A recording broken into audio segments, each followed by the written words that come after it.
Hello दोस्तों, स्वागत है आपका मेरे चैनल आर ठाकुर में। और आज मैं बात करने जा रहा हूँ अफ़गानिस्तान में जो कुछ हो रहा है उसके बारे में। ये जो अफ़गानिस्तान में हो रहा है जो कि डायरेक्टली रिलेटेड है भारत से, इसलिए कोई ऐसा ना समझे कि अच्छा ये अफ़गानिस्तान का इशू। कभी भी ये चीज़ समझनी ही नहीं चाहिए। भारत में यही तो समस्या है। भारत क्यों हारा? भारत के जो इतने महान राजा थे उनके बावजूद भारत को गुलाम होना पड़ा। वो इसलिए होना पड़ा क्योंकि जब एक राज सोचा था कि ये तो दूसरे राज की समस्या है। हम लोग को समझना चाहिए कि ये सब हमारी समस्याएं हैं, ये हमारे देश की समस्या है। ठीक है, ये हमारी समस्या है। ये एक राज्य दूसरे राज्य की, एक देश या दूसरे देश की नहीं, पूरे विश्व की समस्या है। आतंकवाद एक वैश्विक समस्या है ये। और आतंकवाद कौन लोग सपोर्ट करते हैं उसकी मैं बात करता हूँ। ये बात नहीं करेंगे कि ड्यू पॉन्ट फैमिली है जो कि हथियारों की मतलब सबसे बड़ी वो है, और वो सपोर्ट करती है, या रॉथस्चाइल्ड सपोर्ट करते हैं, और जो इसके पीछे खरबपति, मतलब खरबपति तो बहुत ही छोटा वर्ड है, पद्मपति या तुम जो बोल लो, वो लोग सपोर्ट करते हैं। ऐसी वैश्विक ताकतें सपोर्ट करती हमेशा करती हैं, हमेशा करती हैं अपने फायदे के लिए। कभी युद्ध होता है तो किसी न किसी का कहीं ना कहीं फायदा होता है, लेकिन ये युद्ध वो लोग कभी करने नहीं आते। ये लोग मानसिकता का यूज़ करते हैं, और उन्होंने सबसे अच्छी जो चीज़ पकड़ी है वो चीज़ पकड़ी इन्होंने इस्लामिक कट्टरवाद, जिसका ये सबसे ज़्यादा यूज़ करते हैं। ये इनको बड़ा ही ईजी लगता है ये यूज़ करना, क्योंकि उन लोगों को भड़काना भी बहुत आसान होता है, और उनको ऐसा कुछ चीज़ें हैं जिसकी वजह से बड़े आराम से वो प्रोवोक भी हो जाते हैं। तो ये चीज़ बहुत आसान है उनके लिए, वो तो अच्छा सोचता है। अब कोई जो लड़ रहा है तालिबान तरफ से, वो सोच रहा है कि वो जिहाद कर रहा है, वो मरने के बाद जन्नत जाएगा। और यहाँ वो लोग जान रहे हैं कि एक्चुअली में हम लोगों ने इनको बेवकूफ़ बनाया, ये लोग बेवकूफ़ी कर रहे हैं, हमारे हथियार लेके लड़ने में जुटे हुए हैं। ठीक है, ये अपनी जान देंगे। और हथियार, अब हथियार यदि तुमने किसी एक को दे दिया तो दूसरा भी डिमांड करेगा हथियार की। बिक्री किसकी होगी? जो बना रहा है, जो हथियार बना रहा है उसकी बिक्री हो रही। जब आपने तालिबान के पास हथियार, जब आपने एक देश को हथियार दिया, तो पहले इन्होंने ये तो किया था रॉथस्चाइल्ड ने। ठीक है, ये क्या कर रहे थे? युद्ध जब हो रहा था तो ये दोनों साइड से मदद करते हैं। विश्व युद्ध में, प्रथम विश्व युद्ध में दोनों साइड से मदद हो रही थी। ठीक है, और ये हर बार ये होता है, ये लोग दोनों साइड से युद्ध करवाते हैं, दोनों साइड से ही।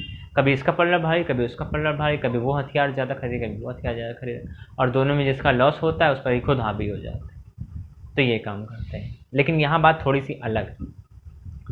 तालिबान को सालों तक लड़ने के बाद रूस भी नहीं हरा सका, और अमेरिका भी 20 साल लड़ने के बाद उसको नहीं हरा सका। इससे पहले कि अमेरिका जाता, तालिबान ने उसके आंखों के सामने पूरा अफगानिस्तान दोबारा से कब्जा कर लिया, और वो दोबारा से वही कट्टर नियम लागू करने वाले हैं। तालिबान के बारे में यदि डिस्कस करेंगे तो बहुत समय लगेगा कि तालिबान क्या है, कैसे बना, क्या नहीं। इसकी जड़ें लेकिन भारत से मिलती हैं। आपको ये सोच के आश्चर्य भी होगा और अफसोस भी होगा कि ये कट्टरवाद की जड़ें भारत से मिलती हैं। ठीक है, लेकिन अब हम लोग आज बात कर रहे हैं कि तालिबानियों को कोई हरा क्यों नहीं सका, और कौन है जो उसको हरा सकता है। देखो, मैं पहले ही बता देता हूँ, उसको इंडियन आर्मी हरा सकती है, और दूसरी कोई आर्मी तालिबान को कभी हरा ही नहीं सकती। अफगान की सेनाओं को और कोई दूसरा हरा ही नहीं सकता। ठीक, कोई नहीं हरा सकता। नाटो से के कमांडो हो, चाहे इसराइल के मोसाद एजेंसी के कमांडो हो, कोई नहीं हरा सकता। क्यों नहीं हरा सकता, इसके बारे में बात करते हैं।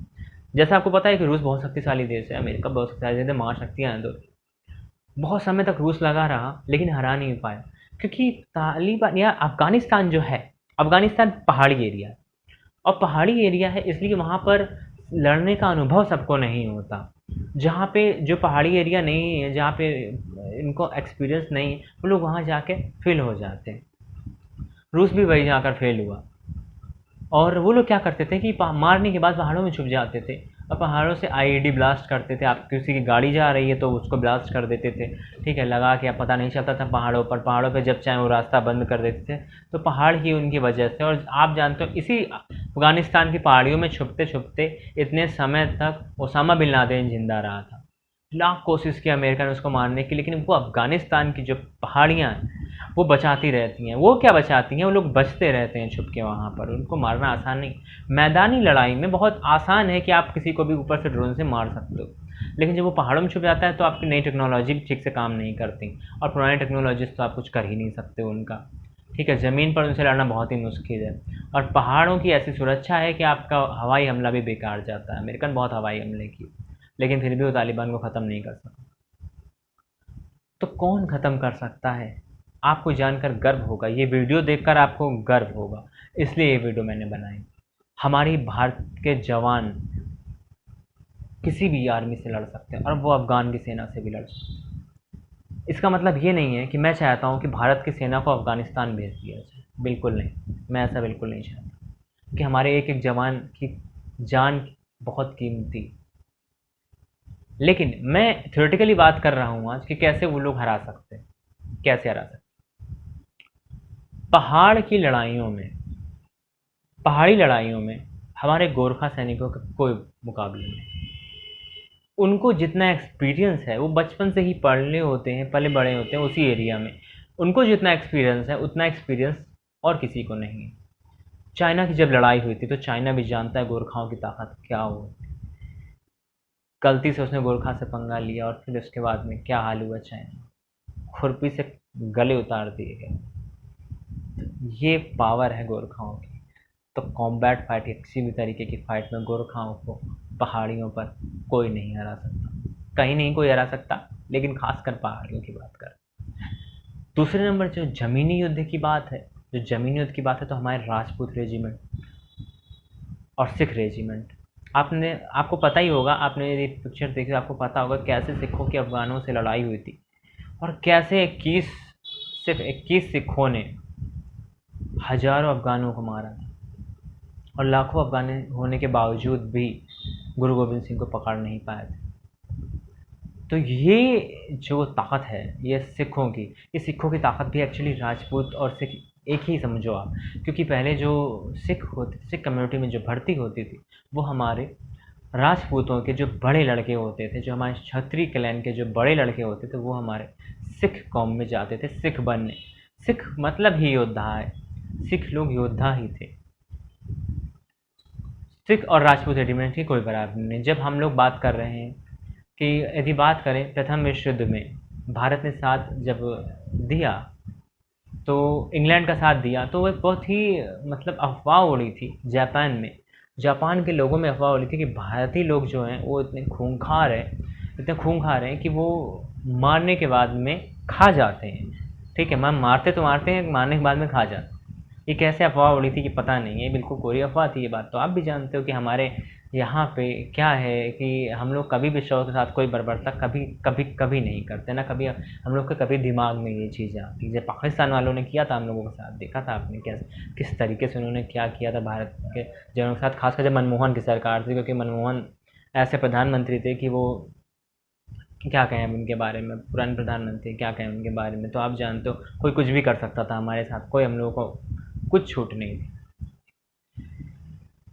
यदि उतर जाएं हमारे राजपूत रेजिमेंट, हमारे सिख रेजिमेंट किसी भी धरती पर, तो ये समझ लो आपकी जीत पक्की है, आपको कोई नहीं हरा सकता, क्योंकि आपकी सेना आ गई, खड़ी हो गई।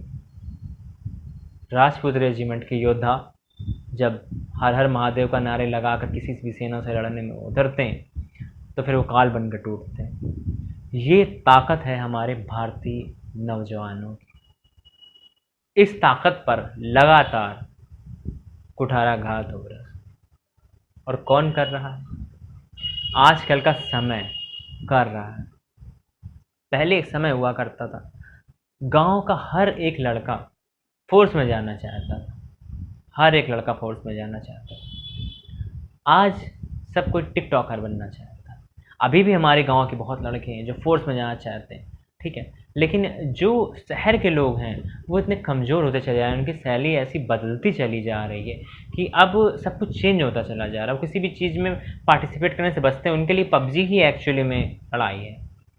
तो जब तक हम लोग इस मानसिकता से जो कि अब हम लोग जा रहे हैं इस रास्ते से बाहर नहीं निकलेंगे, खुद को नहीं रोकेंगे, अपनी पीढ़ियों को नहीं बचाएंगे, तब तक आगे आने वाले समय में हमारी जो लेगेसी है, जो हमारे पुराने लोगों ने मेंटेन करके रखी है, वो वापस से कभी नहीं बन पाएगी, वो स्टेबलाइज नहीं हो पाएगी। जिन लोगों के यहाँ से आविष्कार हुए, इतना तो वो लोग इसमें एडिक्टेड नहीं जितना हम लोग इसमें एडिक्टेड हुए। तो ये वीडियो मैंने बताने के लिए की थी कि आप गर्व करो अपने देश की ताकत पर, कि जिसे कोई न हरा सके उसे भी हमारी भारतीय सेना हरा सकती है। साथ ही सचेत हो जाओ कि हमारी भारतीय सेना बनती है हमारे लोगों से, यदि हमारे लोग ही अच्छे और मजबूत नहीं होंगे तो हमारा देश भी मजबूत नहीं होगा। तो ये हमारी जिम्मेदारी है कि ये जो कुछ मनोरंजन का माया जाल है, इससे हम लोग बाहर निकल के वास्तविक दुनिया में अपने असली संसाधन को, अपनी असली शक्ति को समझें। हमारी मैन पावर, हमारी असली शक्ति, हम उसको समझें और उसके साथ हम लोग आगे बढ़ें। अगली वीडियो में मैं जनसंख्या पे बात करूँगा।